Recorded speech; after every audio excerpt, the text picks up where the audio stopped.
I got an email from somebody that says, Glenn, in the wake of Charlie's assassination, dozens of teachers, professors, and professionals are being suspended or fired for mocking or even celebrating Charlie Kirk's death. Critics say conservatives are now being hypocritical because you oppose cancel culture. But is this the same as Roseanne losing her job over a crude joke, or is it celebrating murder, and that's something more serious? For many, this isn't about cancellation, it's about trust. If a teacher is entrusted with children or a doctor entrusted with patients publicly celebrates political violence, have they not yet disqualified themselves from those roles? Words matter, but cheering a death is an action. Is there any consequence for this? Jonathan, yes, there is. So let's have that conversation here for a second. Is every speech controversy the same? The answer to that is clearly no. I mean, we've seen teachers and pastors and doctors and ordinary citizens lose their job now just for saying they don't believe children under 18 should undergo transgender surgeries. Okay? Lost their job, chased out. That opinion, whether you agree or disagree, is a moral and medical judgment. And it is a matter of policy debate. It is speech in the public square. I have a right to say, you're mutilating children. Okay, you have a right to say, no, we're not. This is best practices. And then we can get into the science of it. And we don't shout down the other side. Okay? Now, on the other hand, you have Charlie Kirk's assassination. And we've seen teachers and professors go online and celebrate, not criticize, not argue policy, but celebrate that someone was murdered. Some have gone so far and said, it's not a tragedy, it's a victory. Somebody else, another professor, said, you reap what you sow. Well, let me ask you, are these two categories of free speech the same? No, they're not. Here's the difference. To say I believe children should not be allowed to have gender surgeries before 18, that is an attempt, right or wrong, doesn't matter which side you are, that is an attempt to protect life, to protect children, and guide society. It's entering a debate about the role of medicine, the right of parents, and the boundaries of childhood. That's what that is about. To say Charlie Kirk's assassination is a good thing, that's not debate. That's not even an idea. That's rejoicing in violence. It's glorifying death. There's no place in a civil society for that kind of stuff. There's not. And it's a difference that actually matters. You know, our founders fought for free speech because they believed, as Jefferson said, that error can be tolerated where truth is left free to combat it. So I have no problem with people disagreeing with me at all. I don't think you do either. I hope you don't. Otherwise, you should go back and read the Constitution and the Bill of Rights. Error can be tolerated where truth is left to be free to combat it. But when speech shifts from debating ideas to celebrating death, doesn't that cease to be the pursuit of truth and instead just become a glorification of evil? I know where I stand on that one. Where do you stand? I mean, if you go back and you look at history, in colonial colonial America, if you were a dissenter and you were going against the parliament, against the king, those words are dangerous. They were called treason, but they were ideas. They were arguments about liberty and taxation and the rights of man. And the founders risked their lives against a dictator to say those things. Now, compare that to France in 1793. Thomas Paine, one of our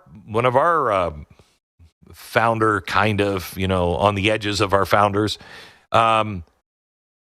he thought that what was happening in France is exactly like the American Revolution. Washington knew it wasn't. There, the crowds, they didn't gather to argue, okay? They gathered to cheer the guillotine. They didn't want the battle of ideas. They wanted blood. They wanted heads to roll, and roll they did. Until the people who were screaming for the heads to roll, shouted for blood, found that their own heads were rolling. Then they kind of turned around on that one pretty quickly. Think of Rome. Cicero begged his countrymen to preserve the republic through reason, law, and debate. Then what happened? The mob started cheering assassinations. They rejoiced that enemies were slaughtered. They were being fed to the lions, and the republic fell into empire and liberty was lost. Okay, so now let me bring this back to Charlie Kirk here for a second.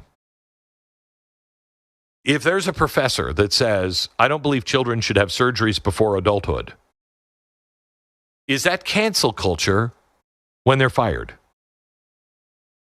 Yes. Yes, it is. Because that is speech in pursuit of truth. However imperfect, it is speech meant to protect children, not to harm them. You also cannot be fired for saying, I disagree with that. If you are telling, I disagree with that, and I will do anything to shut you down, including assassination, well, then that's a different story. When a teacher says, I'm glad Charlie Kirk is dead, is that cancel culture if they're fired? Or is that just society saying, I don't think I can trust my kid to that guy or that woman. That's not an enlightening mind. Somebody who delights in political murder, I don't want them around my children. Scripture weighs in here too. Out of the abundance of the heart, the mouth speaketh. Matthew. What does it reveal about the heart of a teacher who celebrates assassination? To me, you go back to Scripture, woe unto them that call good evil good and good evil. A society that will shrug on speech like this is a society that has lost its moral compass. And I believe we still have a moral compass. Now, our free speech law, does it protect both? Absolutely. Under law, absolutely. Neither one of them should go to jail. Neither should be silenced by the state. But does trust survive both? Can a parent trust their child to a teacher who is celebrating death? I think no. I don't think a teacher can be trusted if they think that that it's right for children to see strippers in first grade. I'm sorry, it's beyond reason. You should not be around my children. But you shouldn't go to jail for that.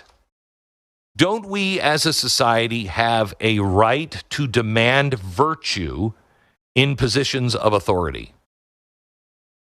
Yes, but the political class and honestly the educational class has done everything they can to say that that doesn't matter, but it does, and we're seeing it now. The line between cancel and culture, the cancellation of people and the accountability of people in our culture, it's not easy. Except here, I think it is easy.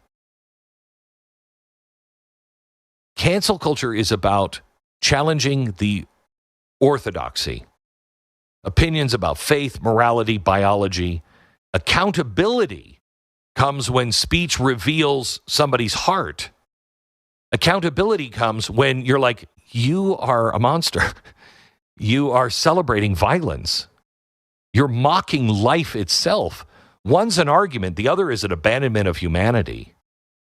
The Constitution, so you understand, protects both.